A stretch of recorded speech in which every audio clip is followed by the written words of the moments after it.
Today is Sight Loss Sunday, and I was just wondering, what would it be like if everybody was as involved in church, regardless of sight loss or, in fact, any other disability? To answer that question, I have to look to what Jesus did and what Jesus said.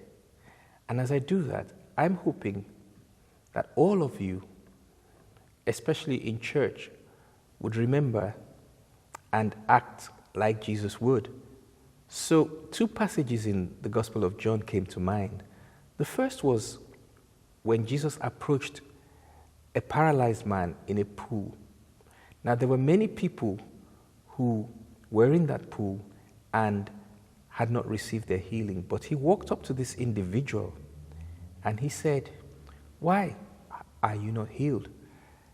The man said, "Well, the problem is there is an angel who stirs the water, and when that happens, I need someone to get me there.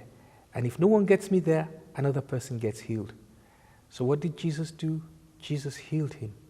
And every time I think of that passage, I think of the communication between Jesus and this young person. He said to him, "I want to know what you need." That is the first question that I think we should ask anyone who comes to church. What do you need to be a full and active member of church? But in John chapter 9, I come to a passage very specifically about a blind person. And here, the conversation is between Jesus and his disciples before he actually meets the blind person. They ask, "Is it because of the sin of the father or the mother that this person is blind?" Jesus said, "No." He said, "So that the works of God may be made manifest in his life."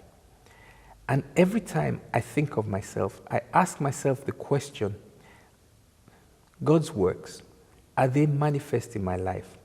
And I say to myself, the more God's works are made manifest in my life, the less disabled I am. It is interesting, actually, that Jesus did heal this blind person. But in doing so, he made a very important point to me, that it wasn't my blindness that defined my disability. The same question is true when I go to church. It is not my blindness that defines my disability. In fact, the church is described as the body of Christ, a body that has many parts, and each part plays its part.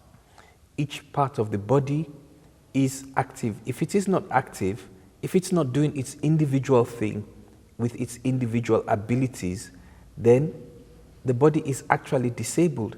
So if you have a blind person who cannot fully participate in church life, then the entire church is missing out, in fact, on the gifts and the things that that person with sight loss can bring to church.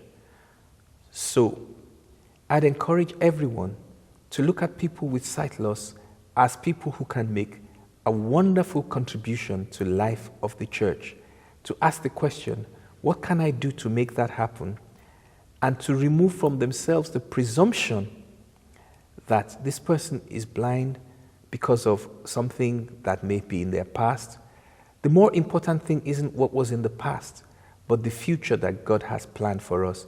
Because after all, we're all in his image, and he says, "I know the plans I have for you, plans for your good, plans to prosper." Thank you very much.